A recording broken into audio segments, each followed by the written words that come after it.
오늘은 성경에서 버림받은 경우라는 제목으로 같이 은혜를 나누고자 합니다.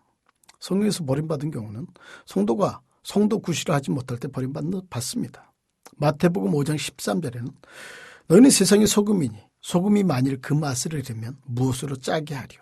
후에는 아무 쓸데없어 다만 밖에 버려 사람에게 밟힐 뿐이니라고 말합니다. 성도가 성도 구실을 못할 때 지옥에 떨어진다는 말이 아니고요. 무시당하는 거예요.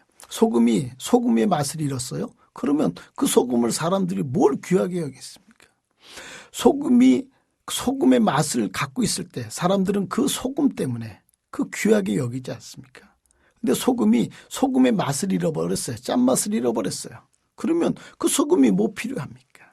그리스도 예수 믿는 우리가 성도가 성도 구실하지 못할 때 우리는 맛을 잃은 소금이 됩니다. 그래서 어떻게 해요? 아무 쓸데없어 다만 밖에 버려 사람에게 밟힐 뿐이니라. 뭐 하는 거예요? 무시당하는 거예요. 하나님과 사람 앞에 사랑받고 존경받아야 될 인생이 무시당합니다. 성도가 성도 구실을 못해요. 그러면 아이들도요. 교회 다닌다고 하지만 그 부모 말을 듣지 않아요. 남편도 말해요. 그 아내가 성도가 성도 구실을 못하면 아내로서의 존중이 하기가 어렵습니다. 무시하지요. 남편이 교회 다닌다고 하지만 성도가 성도 구실을 못할 땐 말이에요. 아내로부터 아이들로부터 인정받지 못하는 거예요. 왜요? 무시당하는 거예요. 그게 뭐예요? 다만 밖에 버려 사람에게 밟힐 뿐이는 것입니다. 성경에서 버림받은 경우 첫 번째는 성도가 성도 구실하지 못할 때 버림받습니다. 두 번째는 입만 무성하고 열매 없는 무화과 나무 같은 사람이 버림받아요. 마태복음 21장 19절에는요. 길가에서 한 무화과 나무를 보시고 그리로 가서 잎사귀밖에 아무것도 얻지 못하시고 나무에게 이르시되 이제부터 영원토록 내가 열매를 맺지 못하리라 하시니 무화과 나무가 곧 마른지라라고 말합니다. 잎만 무성해요. 그중 열매가 없어요.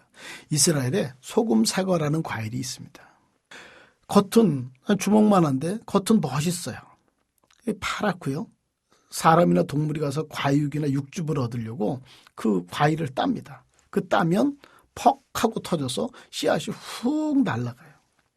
겉은 소금 사과라는 그 겉은 아주 참 멋있어 보이고 맛있어 보이는 과일이에요. 근데 사람이 가서 이렇게 따면 씨앗이 훅 하고 날아갑니다. 허무해지죠. 열매는 뭐예요? 하나님과 사람을 기쁘게 하는 어떤 것이에요. 생명을 주고 힘을 주고 기쁘게 하고 활력을 있게 해요. 그런데 그 열매가 없어요. 내가 어떤 사람에게 힘을 주고 생명을 주고 나를 만나면 감사합니까? 그 사람은요. 열매가 있는 거예요. 그런데 그렇지 않으면 그냥 나 만나면 허전하고 허무하고요. 열매 없는 그리스도입니다. 성도가 성도 구실을 하지 못할 때 버림받았어요. 잎만 무성하고 열매가 없는 무화과 나무 같은 사람을 말랐어요. 교만한 사람은 세 번째로 쓸데 없어집니다.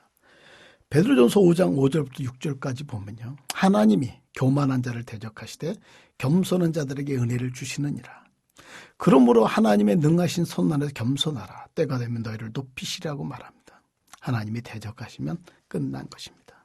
교만한 사람은 말이에요. 하나님도 싫어하고 사람도 싫어합니다. 사람이 사람을 붙어야죠. 사람에게 사람이 붙어야 되지 않아요? 그런데요. 교만해. 그러면 가까이 하는 사람이 없어요. 홀로 외로워요. 내 옆에 사람들이 자꾸만 오는 것이 그렇게 많아 보이지 않아요? 누군가 초신자 하나 이렇게 의지해 보이지 않아요? 그러면 자신을 한번 살피십시오. 교만하지 않은지.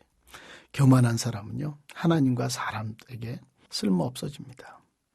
성도가 성도 구실하지 못할 때 잎만 무성하고 열매 없는 나무가 되었을 때 교만한 사람이 되었을 때 성경에서는 별로 인정하지 않았어요. 내 신앙이 어떠세요? 아름다운 열매를 맺는 귀한 지체가 되길 예수님을 축복합니다.